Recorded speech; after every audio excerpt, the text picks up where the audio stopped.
Willkommen. My name is Sean Huggins. I'm an American living in Germany, and on this channel, I'm looking to learn all about life in Germany, life in Europe, by watching silly videos and stuff on the internet with you guys. Be sure to leave a like and a comment down below if you enjoyed. Subscribe if you want to see some more. We got new videos every single day. And without further ado, let's hop right into it. Today, we got Europe's largest brain drain and lost startups. Let's see what this is all about.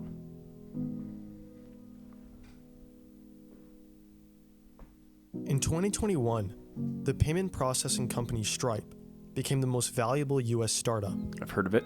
Stripe was founded by Patrick and John Collison, Hello. Irish Europeans who had a valuable idea but had to come to the United States to make it come to life. Okay. In the same year, I wonder the why. software company UiPath also became regarded as one of America's fastest growing companies. Never heard of that one. UiPath was founded by Daniel Dinez and Marius Turca, two Romanian Europeans who founded their company in Bucharest, Interesting. but are now headquartered in the US. Again, and also in the same year, Databricks also became regarded as one of America's fastest growing companies. Although founded by multiple people, Databricks was co-founded by Ali Ghodsi, a Swede, and Ion Soica, a Romanian. Stripe, UiPath, Lots and of Romanians in here. are three examples of extremely valuable companies that reflect an overall trend. What is the trend? Many driven Europeans Tell me more. who are creating very valuable companies are doing it in the United States. Okay. In fact, I would go as far to say that these examples reflect a larger problem, that Europe loses valuable innovation to the United States, and Europe experiences one of the largest brain drains on the planet. Oh. So basically, there's a lot of smart, successful, entrepreneurial people leaving Europe and going to America to start their businesses. And I'm assuming we're going to find out maybe a speculation as to why. So let's continue. Venture capital allows investors to help support businesses that are expected to have future growth, but aren't large enough to generate it on their own.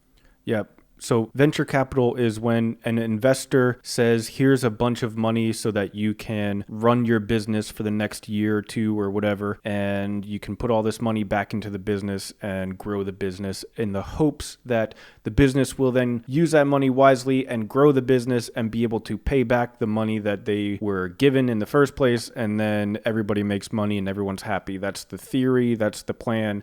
And apparently a lot of Europeans are going to America for that, so Although Europe experiences problems with developing enough startup companies to begin with, which is a topic for a later video, it's the later stage funding where Europe primarily experiences a weakening connection with its founding companies. Okay, so not that many investors in Europe for these types of companies as there are in America. Very interesting. Let's continue. Late-stage funding for startups is overwhelmingly provided by the United States and foreign financiers.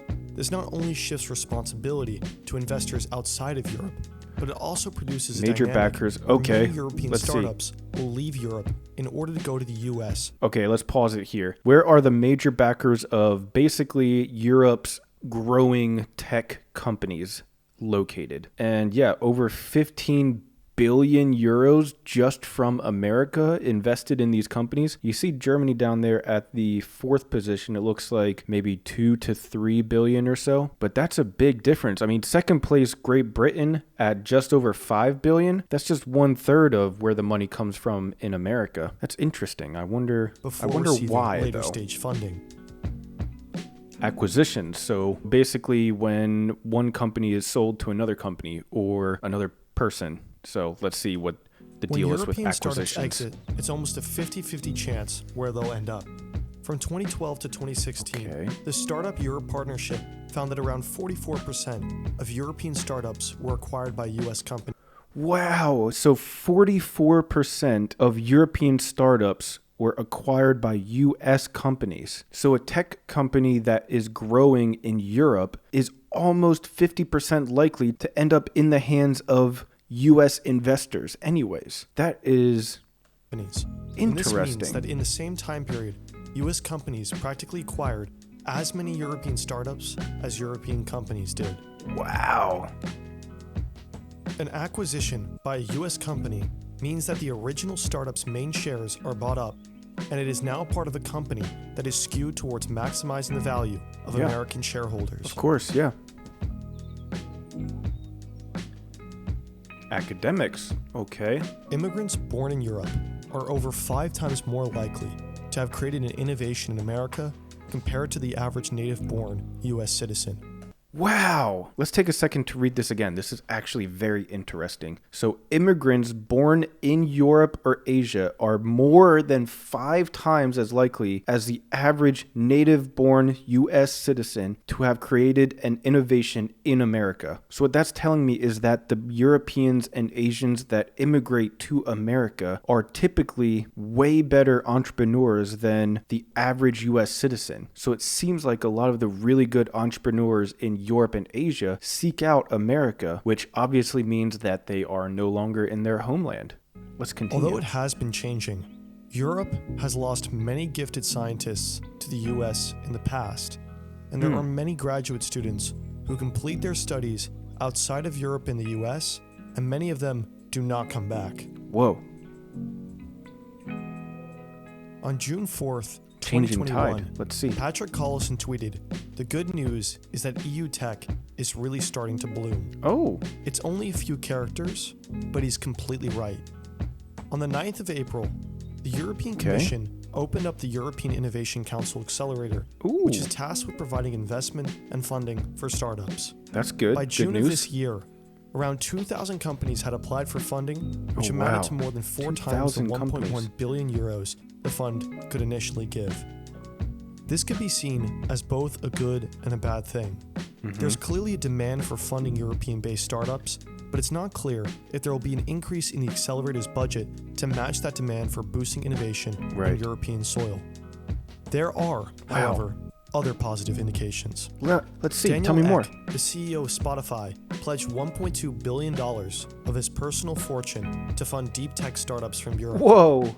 Business-to-business startups, companies like Deliveroo, have been outperforming their American counterparts, and venture capital in Europe has been increasing every year alongside late-stage funding, and European companies are staying private and independent longer than ever before. That's good news.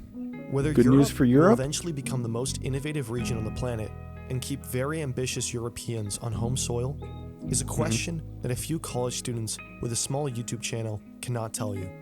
However, that's them. We can't tell you with absolute certainty that it would be a lie to say that Europe lacks the potential. Of course. Dude, that was awesome. That is something interesting to think about, that's for sure. I think that another thing to consider is just how big the American economy is, and if you can carve out just a small part of the US demographic, then that's a hugely successful business. I don't know, man, that's something to think about, but it seems like Europe has this new program going on, and maybe we'll see some things change in the future. Maybe I need to start my own tech startup and look for some funding. I don't know, we'll see. But at any rate, be sure to check out some more videos and subscribe. New videos coming every day. Check out the links to my other socials down below, including my vlog channel. Thank you guys so much for watching. And as always, I'll see you guys tomorrow. Peace.